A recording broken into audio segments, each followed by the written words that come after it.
I call these the 4 pillars of power: cleanliness, order, peace, and balance. Without these 4 things, without these 4 pillars, there is no way to put your life together. You'll always be chasing your tail on somebody else's assembly line, on somebody else's agenda. To get the kind of clarity you need to rebuild a healthy life, a truly healthy life, a life-generating life. It's a healthy life, not just a life where you're not in doctor's offices. On every level, you need to have the space to, the clean, orderly, balanced space to enable your life to have the kind of peace that's required to restructure, decide what to reject, decide what you need more of, and you have to do this on every level. So the paring down, the really getting rid of the non-essentials in your life is essential. It's basically step 1, because really there's no time to just focus on the body anymore.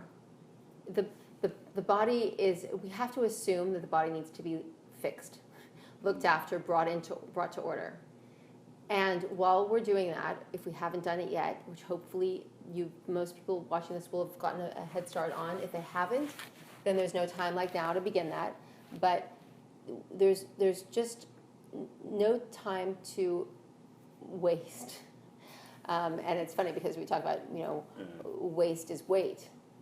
And it is. Waste in life at large is the weight you have on there. It's the sandbags you have on your hot air balloon that are going to keep you down. You have to remove the waste from your life immediately so that you can clean it up, so it can be lighter, so it relieves the weight from your life, and you can start to soar.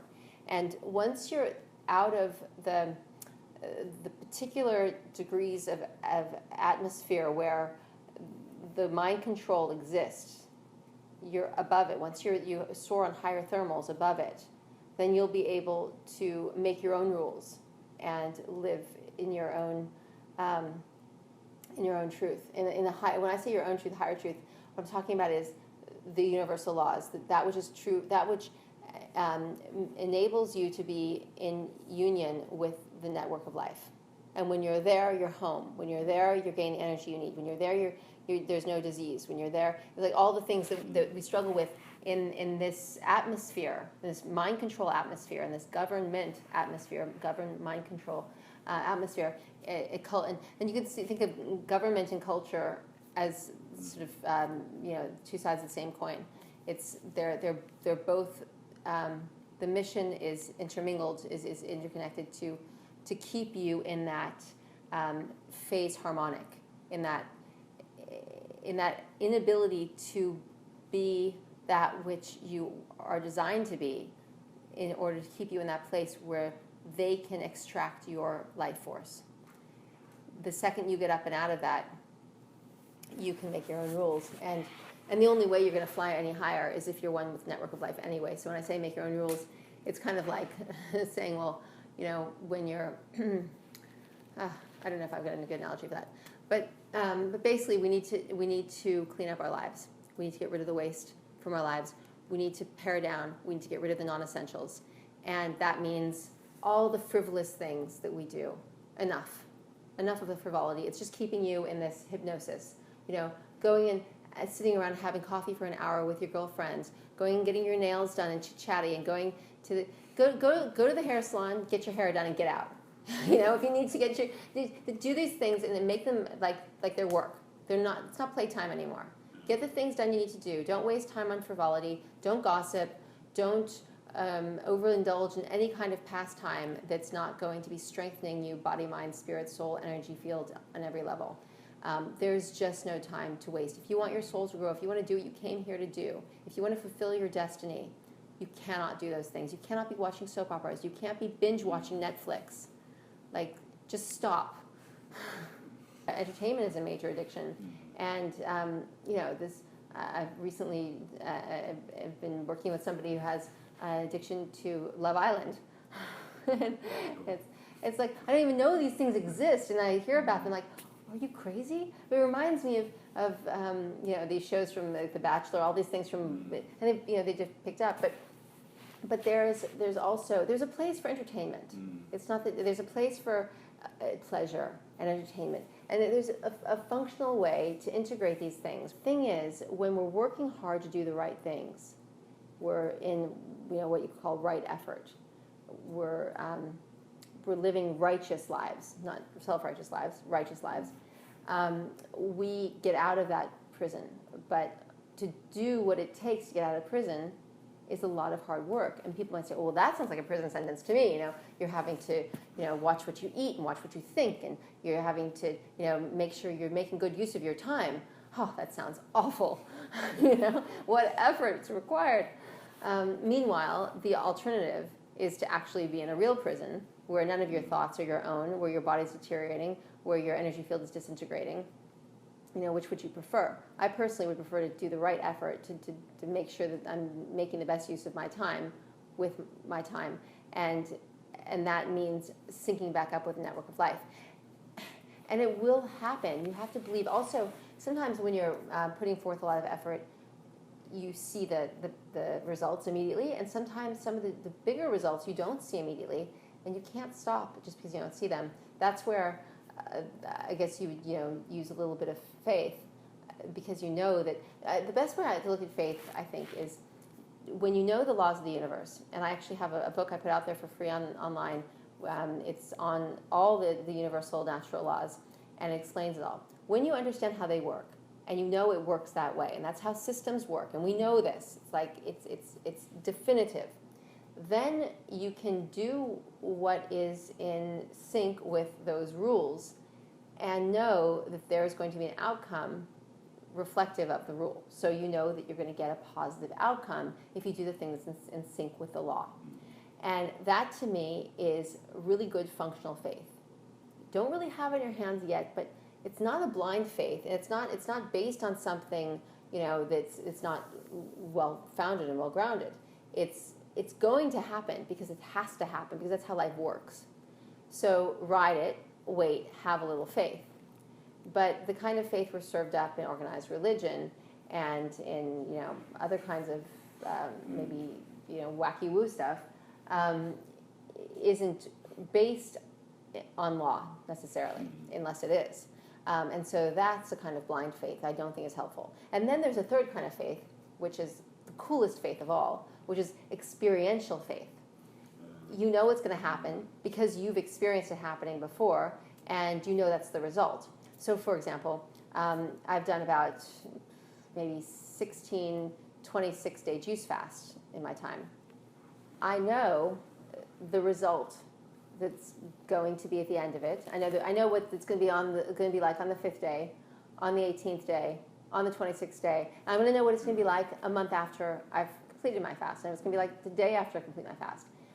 So I know the outcome is going to be fantastic, even though I know there's going to be some struggle in there because it's hard as anything, this, at least the first few days. But I have experiential faith. I know it's going to pan out. And every time I have any doubt, because sometimes in those early days it can feel like, maybe it's not working, maybe. And then I always say, when I have the breakthrough on the 5th or 6th or 7th day, whenever it happens, it's note to self, this works every time. This is how the tissues respond. This is how the system works in the body.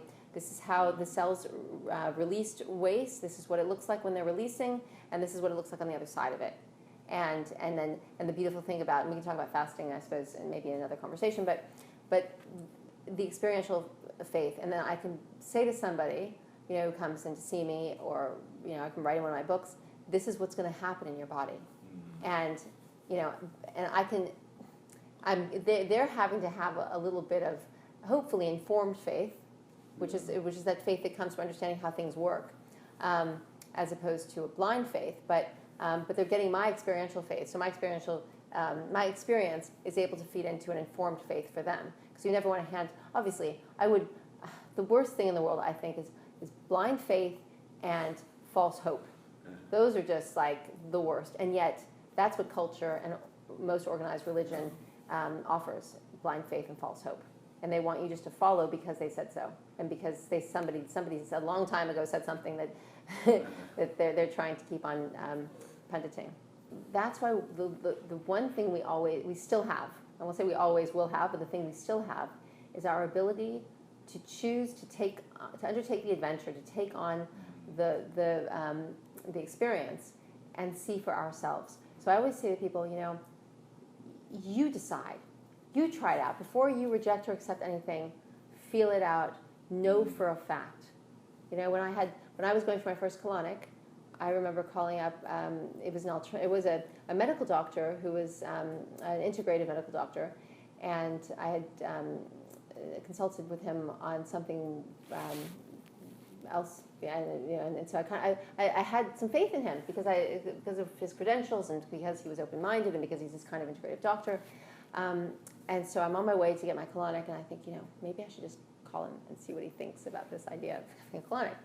And he wasn't there, thankfully. Thankfully, he wasn't there, and I couldn't have a conversation with him because when I came back from my mind-blowing experience of my first colonic, which just was possibly the most important experience in my entire life, changed everything for me.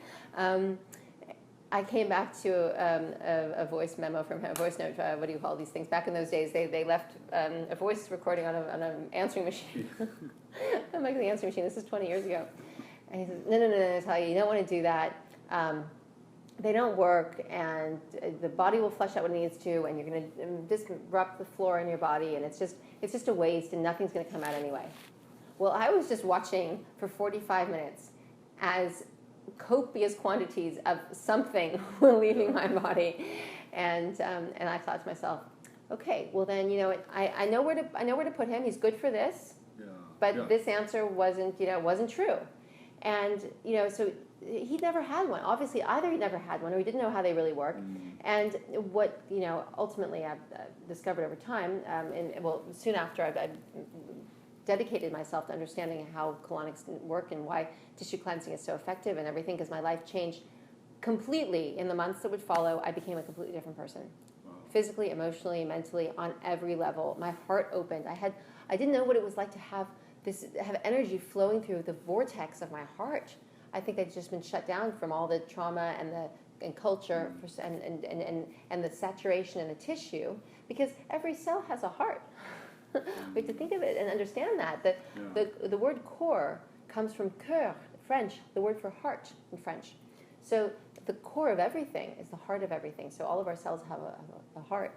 And so as they are relieved of the saturation density, their heart can open, so the organism's heart will open. Everything is as above, so below, microcosmic, macrocosmic, holographic.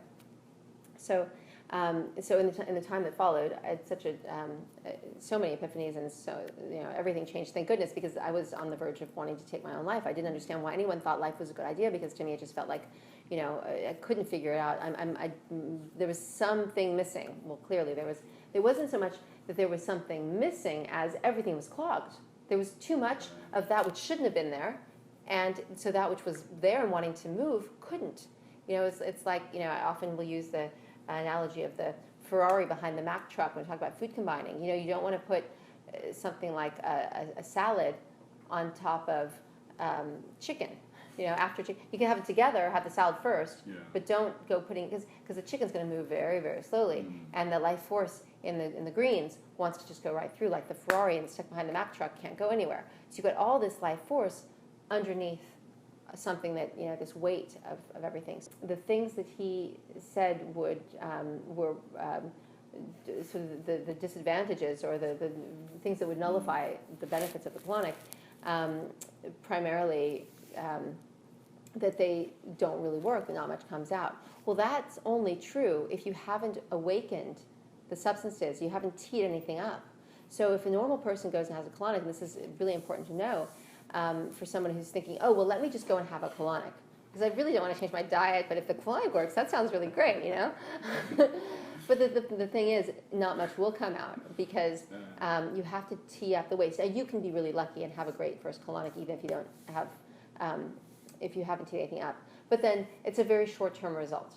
What you want to do, because actually, I have a few people that I know who don't live the life, don't do the tissue cleansing lifestyle, but but they didn't want to take the magnesium citrate to have their colonoscopy.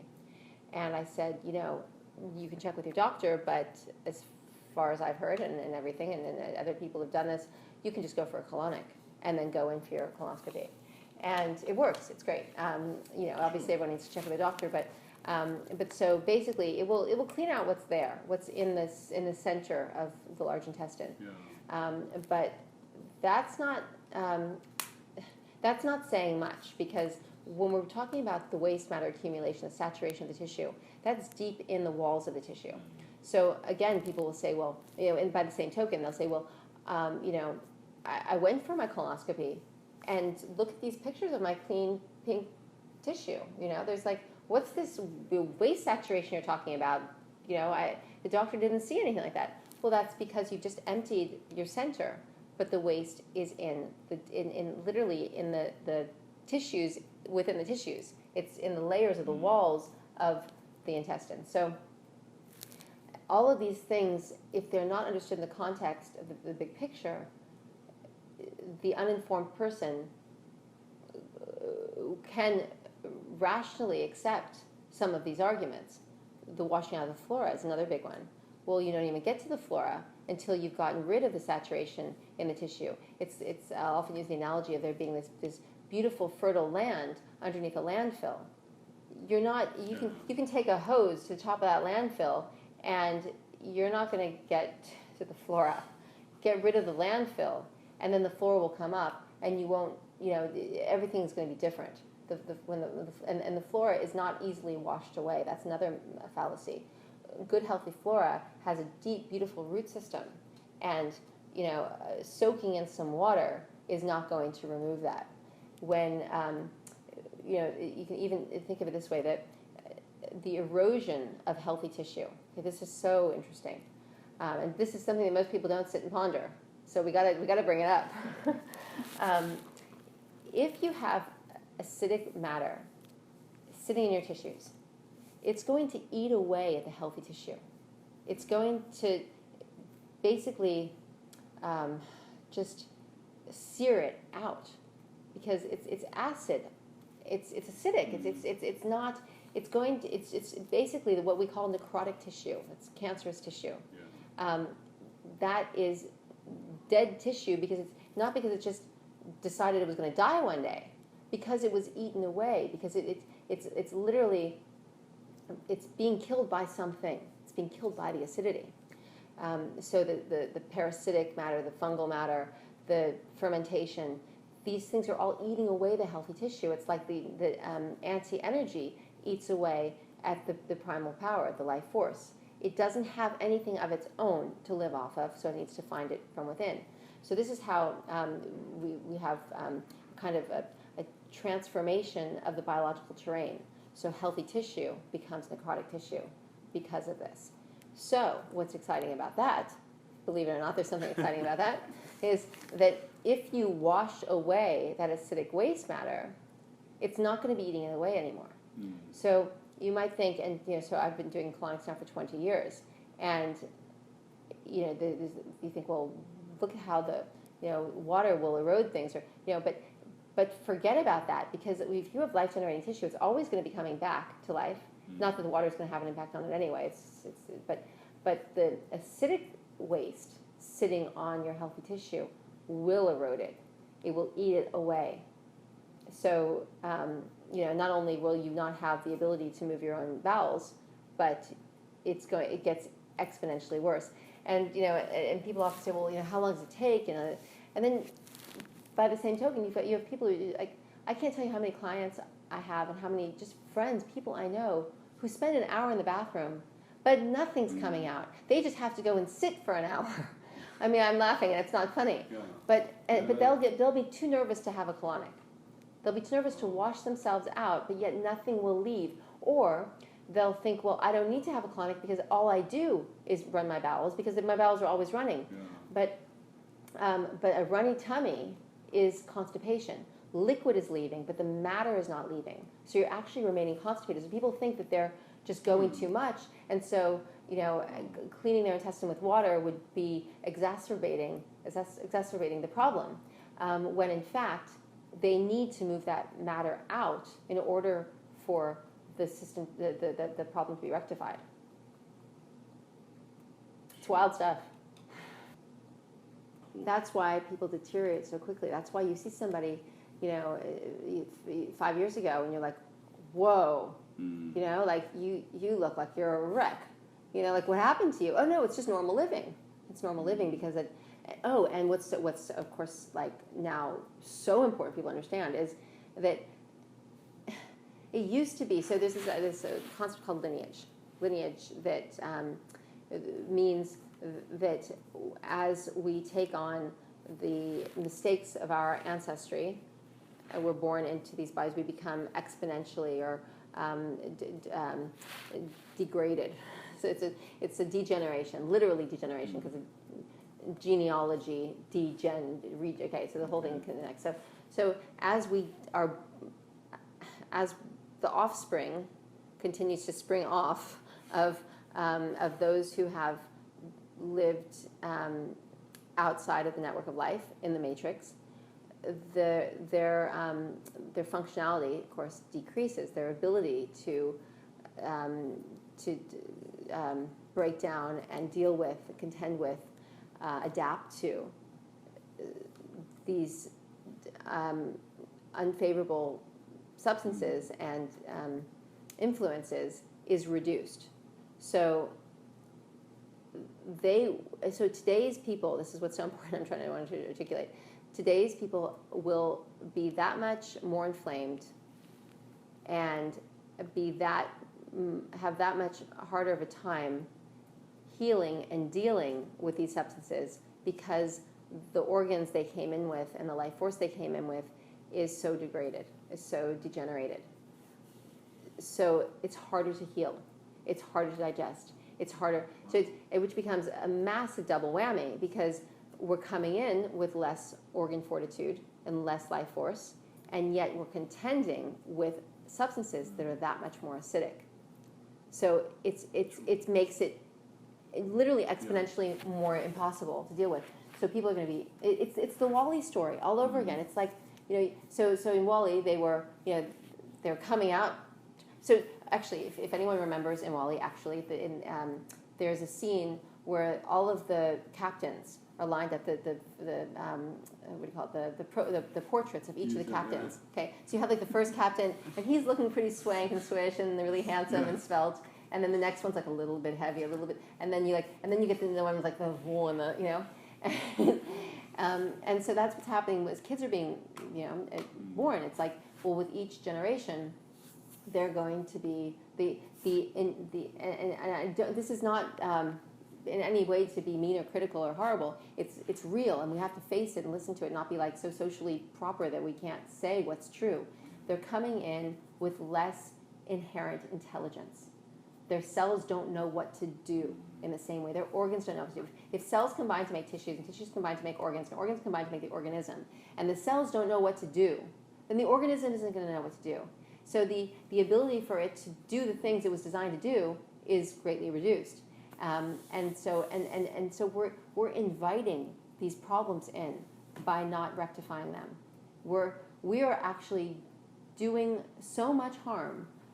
We're sealing the doom on the next generation by colluding with a system that is antithetical to life. It is our fault. If we don't look it in the eye and snap out of the hypnosis and wake up and do the right thing, we are responsible, and we need to take full responsibility for these poor kids who are being born in the situation. They don't deserve that.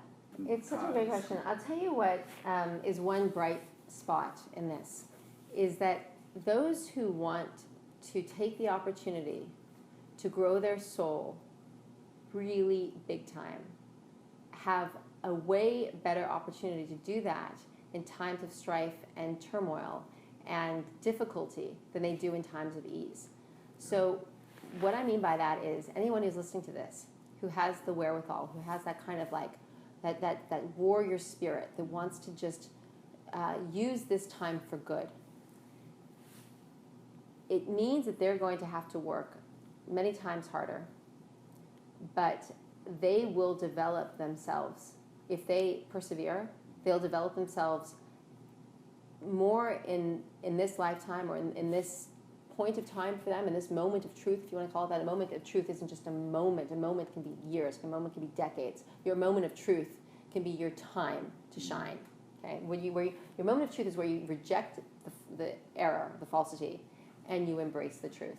Okay, and if they're willing to fast and separate from the violence and the vulgarity, and and set their sights on the goodness and the truth and the light and all these things, and see the shadows and not be judgmental while they do it, and like make the right choice in every situation, and clean up their lives and clean up, the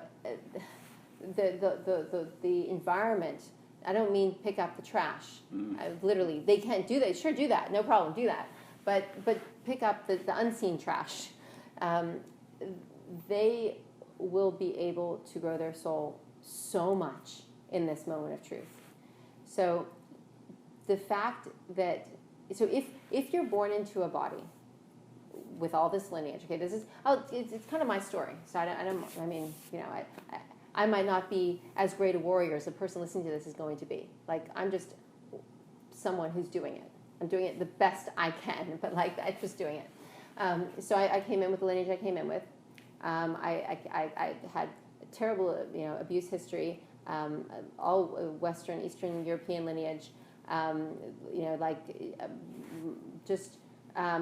all the cultural stuff, everything that could have done me down and hypnotized me. So I was under all of it. I came in with like all of that, plus all the, in many ways, even if someone is born into an affluent family, that can be a curse. Like, it doesn't mean that you're like, you have it easy. Like, nobody really has it easy right now, if they're being honest. Otherwise, they're just escaping it all and they're just ignoring it. Their heads under the covers. But if you're, having all those things, I looked at each one, and to the best of my ability, started cleaning them up, and not accepting less than total interconnectedness with life for myself. I still have so far to go, but I'm out of that zone. I'm past the critical point where I could fall back into it, or I could be, fuel or food for those nefarious factions who would like us to be small. Like, I'm out of that. There's no way I'm going back to that. I still have a long way to go, but that's enough. I've turned everything around. Everything's in the right direction. And so it's a call out to everyone who has that kind of spirit in them. Not everybody, sometimes I think that there are people that are kind of, I don't want to say like robots planted or something. Like, I think there are, I don't know that everybody has that in them to do. Not, I don't want to like get in trouble for saying I don't know, but it feels to me that there may be a lot of extras in the show. You know what I mean? So if that's the case, I'll leave that to them. But you know who you are, because you came in with like this. Okay, wait, something's wrong here. I'm tired of going along with it. I know it's hurting me. I know it's hurting other people. I'm trying to fix it, but it doesn't. Stop trying to fix stop trying to save the world. People often say, I just want to get well so I can help everybody else. That's the wrong. Just help yourself and see where you are at that point, because that's like saving the world. Saving yourself is saving the world. It's as hard, ultimately, if you're going to get it right. If you're really going to get it right. Because you see how much more there is to do. You start getting into like, oh my God, whoa, really? There's that much saturation in my energy field? Boy, okay. And so you start to get out of it. But so I guess where I'm going with this is just that nobody's doomed just because they were born into all this stuff. If you can get a glimmer of where to go, if you see where that the direction is, it's in the right direction, just start going after it.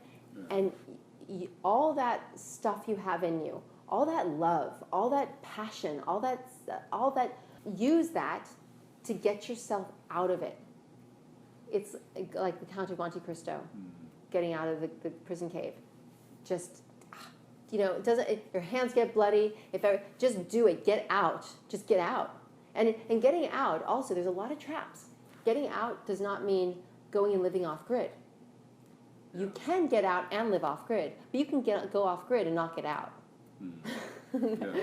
So it's not, becoming a hippie. It's not meditating and doing yoga. You can do hours of meditation, transcendental meditation, and hours of yoga, and have all the yoga credentialing in the world, and you've gone to India and you've sat with the gurus, and you're still not out. It doesn't make, and you can do none of that. You can not do a single hour of meditation or a single up, down dog, down dog, warrior 5, whatever, and Ashtanga series 2, and never get out. So, well, you can never do those things and still get out. I guess is what I'm saying. You can even go out and go clubbing and get out. Yeah. Because you're conscious, you know what you're doing, you know where you're colluding, you know where you're playing. We can take on roles, It's fun to be a human in that we can take on archetypes when we want to, if we're consciously taking on those archetypes. We can play, but if it's playing us, then we're in trouble. But then the flip side of this passion, and so some of us were born with all this stuff, but we misdirect it. So, for example, being raised in Los Angeles with all this entertainment stuff when I was a kid, there was this sense of greatness being connected with fame, greatness being connected with oh wow, you're people know you or whatever. So go out and be a great actress, be a great singer, be a great performer. Then you'll really have made it, And so some of us who have all this passion could wind up becoming actually and so even more caught up with the matrix and becoming deeply narcissistic because we took that passion in the wrong direction because we didn't know better. And that's why we can't be so judgmental and mean and harsh toward others. As we wake up and come out of it, we have to see, we can trace people's situations back and understand. And that understanding makes it impossible if you're actually, if you're aligned to be angry or mad, you just become, if they're open to help, you want to help them, and they want your help, and if they don't want your help, then you have to understand that their time, you must leave things be, and your place is not to force. But you start to understand where all these things go wrong, and it's very easy to forgive. It's very easy to just relax about it and move on. Yeah, and then there's the little bits of people think they've gotten somewhere and they've just begun. And then they want to become self-help coaches and all these things because they've made something of a breakthrough. Yeah. And that's fine because people need help at every level. But just don't stop because there's so much more to do. And the more, it's like that saying, the more you know, the more you truly know, the more you realize you know so little. And the more you start cleaning house on yourself and waking up, you realize just how much more there is to do. But what's exciting about that is the more to do shouldn't be intimidating or discouraging. It should reveal how much more power you're going to have when you really fully reconnect. So it answers the question. It was the beautiful poet Maya Angelou, who passed I think this year, who said that we're not. I'm going to paraphrase and do it very badly. Forgive me, but. Our fear is not that we are so small or so powerless, but that we are powerful beyond what we can even comprehend. And I think most of us who are not robot plants, who are not extras, who were born with a sense of and walk around with a sense of there's got to be something more, there's got to be something more, can't be it, this can't be it, will all be so gratified to know that that's because we aren't connecting with it, and when we do, it's huge.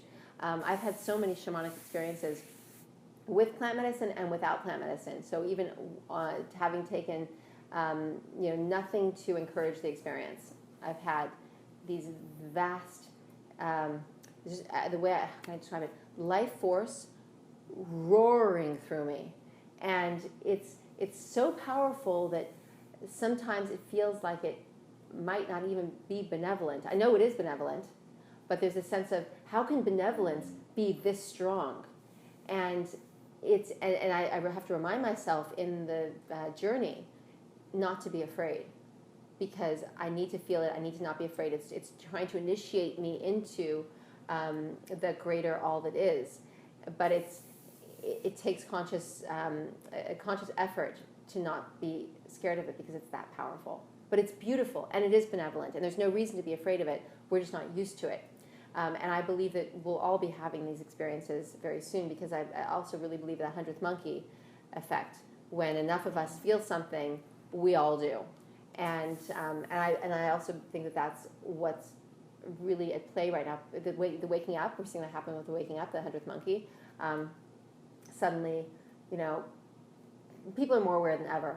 And it seems to have happened. No, I wouldn't say overnight, but it's probably happened in the last 3 to 5 years. And particularly, I would say, in the last 10 to 15 months. Like, all of a sudden, everyone's just like, and it's just going to become more and more and more, which is why this window of opportunity to get all this information is limited, because the second everyone gets closer to, as people get closer to waking up, those who don't want us awake will remove those channels that encourage the awakening. No, it's powerful. It's just really powerful. It's like raw power, but it tends to come at junctures in my life when I need to be reminded not to buy in to anything less than an unlimited concept of what can be achieved, and to not doubt it. It's always like oh yeah, this is what I'm on course for. This is why I'm doing what I do, and this is why I mustn't let anything cause self-doubt or intimidation. There's something much bigger at play. Well, one of the visions I had, my last one, when I had the journey 2 days ago, which was, like I said, it was a complete involuntary journey. I saw everything from I saw all these like toys and tables and all these things from my childhood. So the room, I was taken back to my childhood room, and it looked normal. And then after this rush of force came through, suddenly it was filled with all this stuff. And so I took that as, again, like the awaken release, like all these things that are deep in needed to come up and then could be released. But just, yeah, I mean, it's sometimes hard to make total sense of it all, but because to intellectualize it also limits its ability to communicate what it's supposed to communicate, and so our intellect is so limited. So I tend to like to take the feeling that it leaves me with as the insight. Same thing with dreams, because dreams are so important. And even when people don't think they're dreaming, they are dreaming, because everybody dreams. And often people say, well, I don't have dreams. That's nonsense. You just don't remember your dreams. But I do enjoy analyzing dreams a lot. It's one of my favorite. Like I dream a lot, and I'd like to dismantle them all. But again, for the same reasons, our subconscious doesn't speak the same language as our intellect speaks. So we have to look more deeply into the symbols of the things that we see, and it is often helpful, especially with animals. There's certain, if you look up the attributes and qualities of these animals that you see, you can get a sense of what they're trying to communicate to you. It's called animal medicine. But so what medicine was that animal trying to bring you? What insights can you be reminded of? Maybe that you have it or inherently, or that you should be watchful for in your world. But ultimately, even if you can't remember your dream, or you just have little snippets of it, just ask yourself, how did it leave you feeling? And did it feel like, was it liberating? Was it warning? Was there somebody it reminded you of? Does the feeling remind you of how you feel with a person or something in your environment, or to feel into it more than overly intellectualize it? Ideally, a little bit of both. This is the main catalyst, actually. I read a book, and it had an interview with the man who would become my mentor, Gil Jacobs. And the book in and of itself was interesting, but what really excited me was this interview I read with him. And I just thought to myself, I have to meet this person. I have to understand this. No one else. It was a raw food book. But no one else in the raw food community was talking about tissue cleansing. They were just talking about raw foods. They were talking about natural hygiene, which is just basically eating clean foods, supposedly it would lead to a clean body, but it wasn't necessarily, because when, if you eat raw fruits and vegetables, you're still going to have tons of fermentation, number one. And number two, you're not getting rid of the old stuff deep in the tissue. It's got surface level already when everyone else is. It's entirely surface level, yeah. And still, it will, because there's fermentation, there will still be rot. And if there's rot, there will still be decay, which means there's still going to be accelerated aging. So it doesn't really solve the problem. Raw foods alone don't solve the problem. And, raw, vegan, vegetarian, macrobiotic, Banting, whatever it is, paleo, none of these things will solve the problem. The only thing that will solve the problem is removal of obstruction. Remove the obstruction, then the electromagnetic conductivity can flow, the life force can flow, and from there you can work with something. Then you have a leap up, which is going to enable your body to the intelligence quotient to increase significantly. You're bringing chaos to order, and then you can start to put things together. But you can't even determine your course. You can't even map out what you should do with your bigger strategy of how you live your life, and what to do with your life, and how to spend your time, and how to clean yourself more deeply, and how to get healthier, until you have enough of an intelligence quotient in your being to do that. And so we have to remove everything that's blocking it first, get to sort of a place that's workable and you're really, really clear, and then you can start making intelligent decisions for yourself. But until you get to that point, really, you can't trust yourself to make good decisions. If your body's saturated with waste, everything's clouded, and it's not a good place. Often I love astrology, and there are times when we shouldn't be signing things, shouldn't be making big decisions, and all these things. Well, pretty much despite the astrological influences, one should not be making big decisions if one's saturated with waste on all these levels. And if you're saturated on one, you're going to be saturated on all. It's just how it works, as above, so below. So that all really affects our whole body, mind, everything, more than we realize. That's so much more than we realize, yeah. And until we clear it all out, we don't actually realize how important it is, how we're under the influence of something. We're basically drunk and hypnotized and asleep until we become sober, clean and sober, and come out of the dream and snap out of the hypnosis. I mean, I don't know if I can quantify it with a number. I would say I would rather suggest that the being's intelligence. So we boil everything down to brain capacity, which is a mistake. It's just like the computer and whatever. But like the intelligence quotient of the being, what we can perceive, what we can feel, how much we can intuit, what our instincts are, what our fast twitch fiber is. We've been in the gym. We've been there for some workouts, and I have the fast twitch fiber of a very young person. I'm in my mid-40s, but I have the hopefully not the fat twitch fiber, but the fast twitch fiber of, probably a teenager, a teenage girl. But these are the things. So when we talk about intelligence and brain power, that's that very dysfunctional, patriarchal mindset of, okay, well, what's the percentage of brain power we have? Forget about that's just a little part. Like, what about the whole being? Where are we switched on, where are we switched off? How, I don't want to have any more children, but I'll probably be fertile for a very long time because, my body thinks it's a young woman. And so how intelligent are the ovaries? How, a woman can tell this too based on what her cycle is like. So the female cycle should be very, very light, should be uneventful. There should be no preceding symptoms. This idea of PMS is a totally Western thing. Well, now everything's Western, but we should not be having PMS. It should be like, oh wow, where did that come from? That's how we should experience our periods. And they should be light, and they should also be a bright pinkish red, not a darkish red, which is what most women see. And there should be no scent associated with it. Should be like this. I mean, typically it's an odor, unfortunately, and that should not happen. Healthy women should not have any odor. It should come on. The only reason they should know it's coming is based on a date and time, and maybe some kind of sign that their body is sending, but it's nothing that's debilitating or going to cause them to have to. I mean, I remember when I was in boarding school, we used to be able to declare when we were on our cycle, NW, nature's way. I mean, for the record, I never once claimed NW.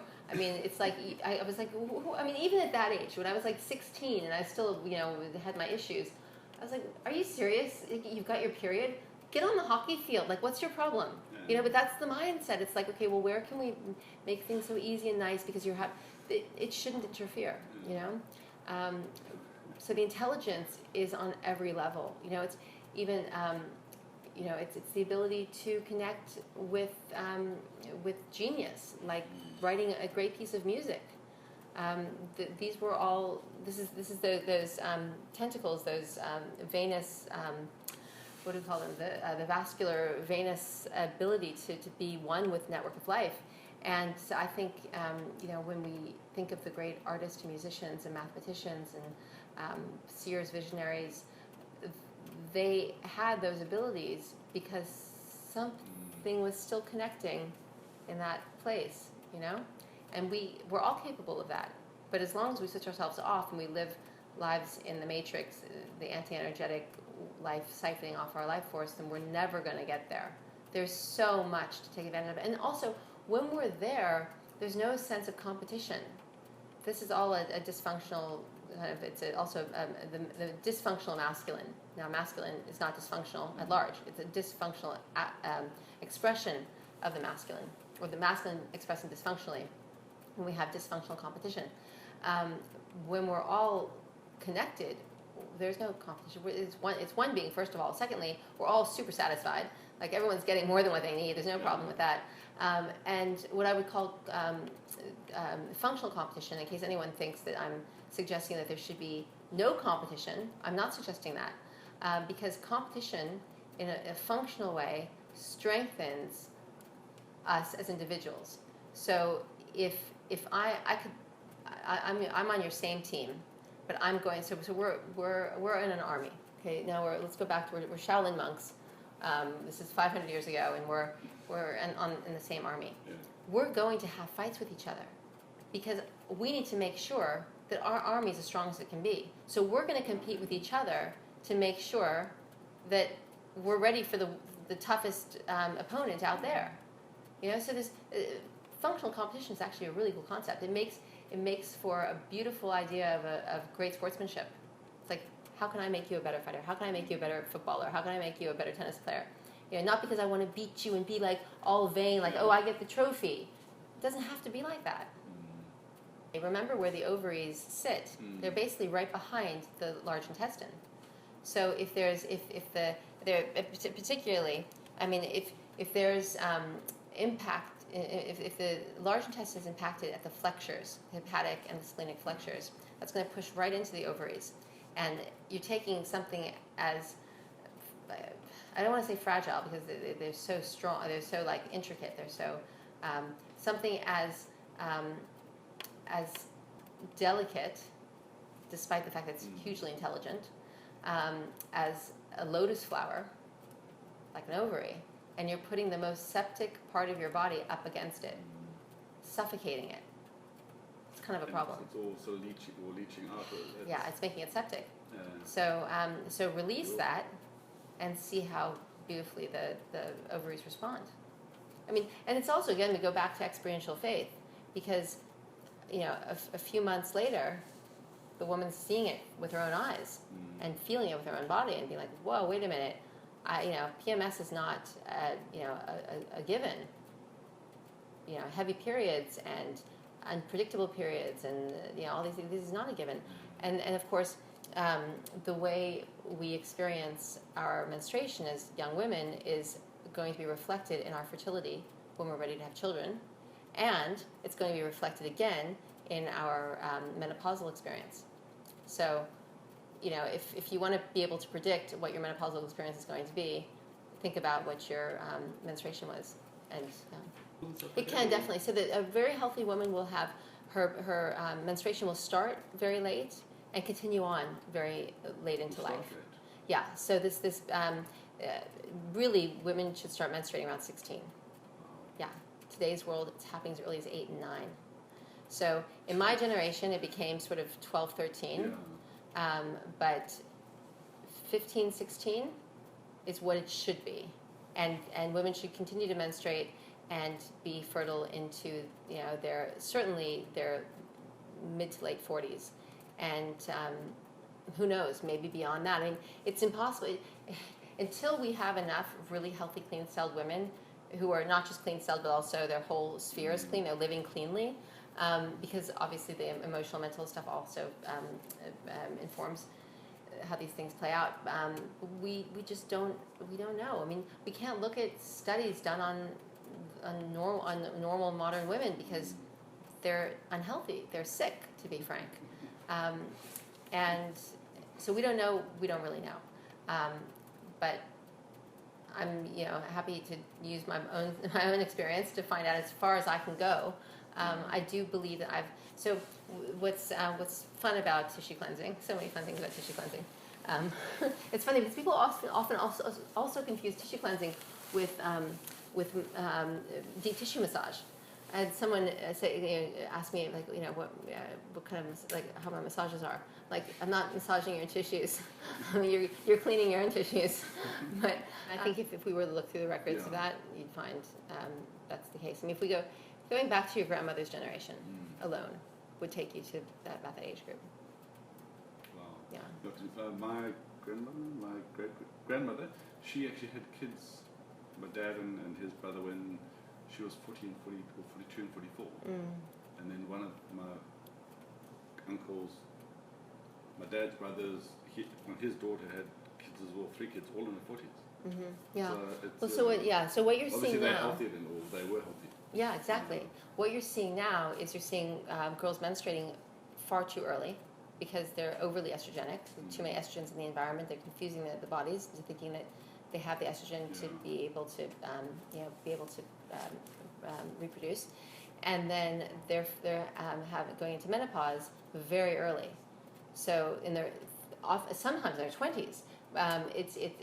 Basically with every generation, we talk about the degeneration of everything.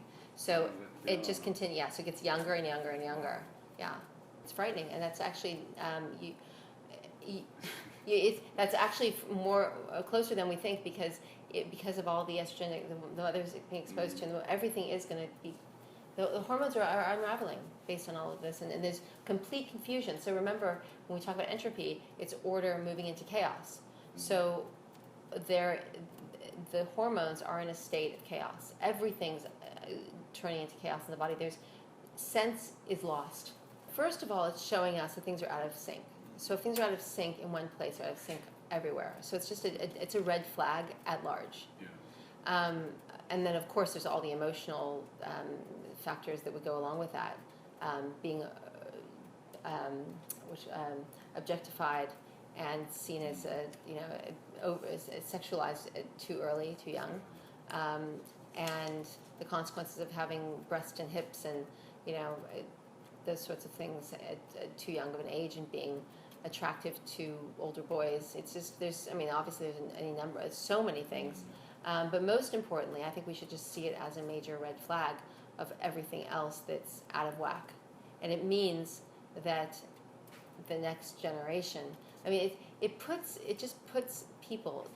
humans in a terrible predicament because they're unraveling. And then as they're unraveling, they're that much less conscious, which means they're going to reach for things that they're even less favorable for them, and they're going, instead of healing, instead of even getting to a place of sort of a stable center, they're just going to continuously unravel, which means they're going to wind up making poor decisions, often winding up with babies that they're not ready for, and then if they're not ready for them, and then you have the issue of all these souls being confused, thinking they're coming into the world, but they're not coming into the world. And I think that the ramifications that abortion has on the human spirit and the soul are far more complex than what's coming up for discussion around it. I think it's really the conversations pro and against abortion are they're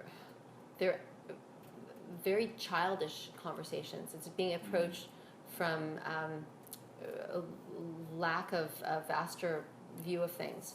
It shouldn't be so much I'm pro or I'm against as what are the implications on the human spirit? Like, what's happening here? Everyone's always encouraged in our culture to take sides on something. Sides create division. That kind of divisiveness creates acrimony, and acrimony is drama. And if people are embroiled in drama, then they're not focusing on what's really happening. So as long as they're, whether it's political or human rights related or medical abuse related, emotionally, it's if they can keep people at odds, they can keep people in drama. Because the one thing people who are unconscious love is to feel included and feel like that what they have to say matters. They want to feel important. And if they have a position on something and they can have the gang mentality around them, whether it's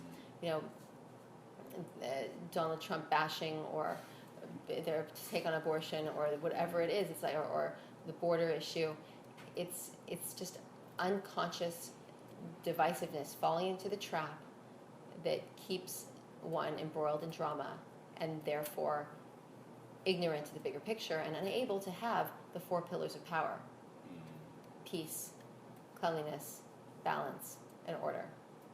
Seek those 4 pillars, and you won't be able to get anywhere with those 4 pillars if you're busy with the madness of the world.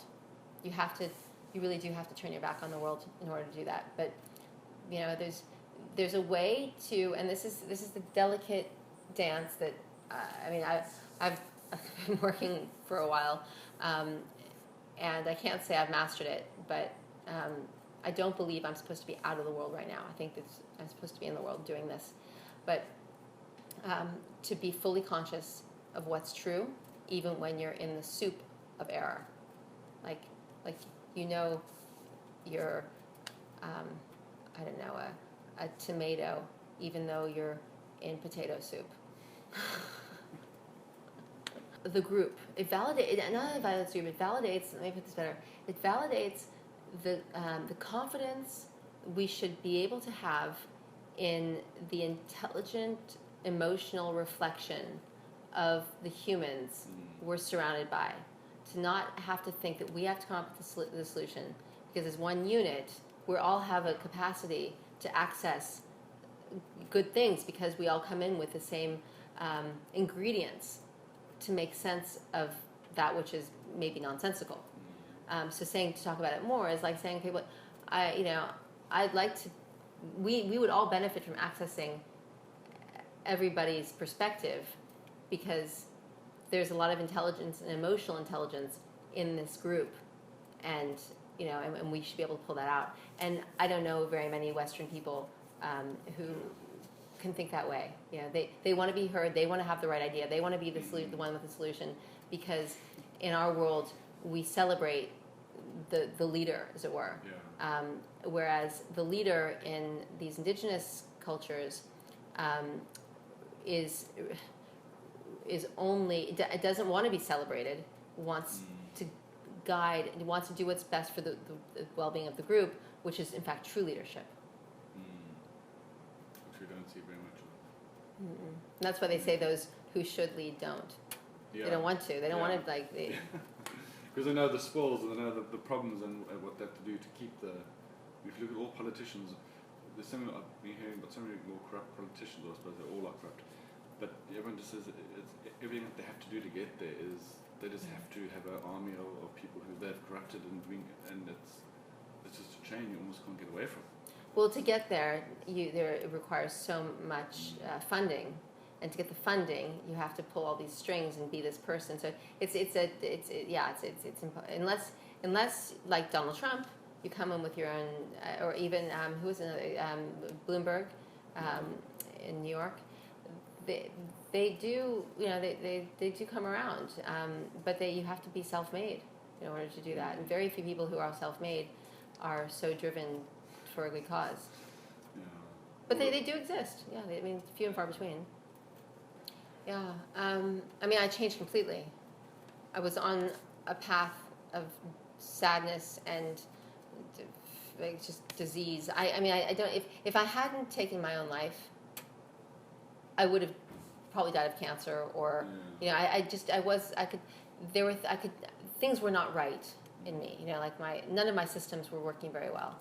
There were times when I was in boarding school, and I remember thinking, okay, if I go down to the nurse's office and I get a bottle of Tylenol, a bottle of aspirin, like, you know, so I did think about even in those days. So and it's not then, just being down like, oh, I kill myself. It's like actually no, really like. it's like, how would I do it if I Yeah. could? And like, yeah, the heavy drinking, the drugs, the kids with their Red Bulls and the kids with their drinking, and the parents allowing it, and being. But they also the kids had no other example but their parents who were doing the same thing, and then the question was, well, what were they going to do with their lives? The kids were just going to spend the rest of their lives having Sunday lunches and getting drunk. Is that really what they were going to? Is that the benefit of wealth?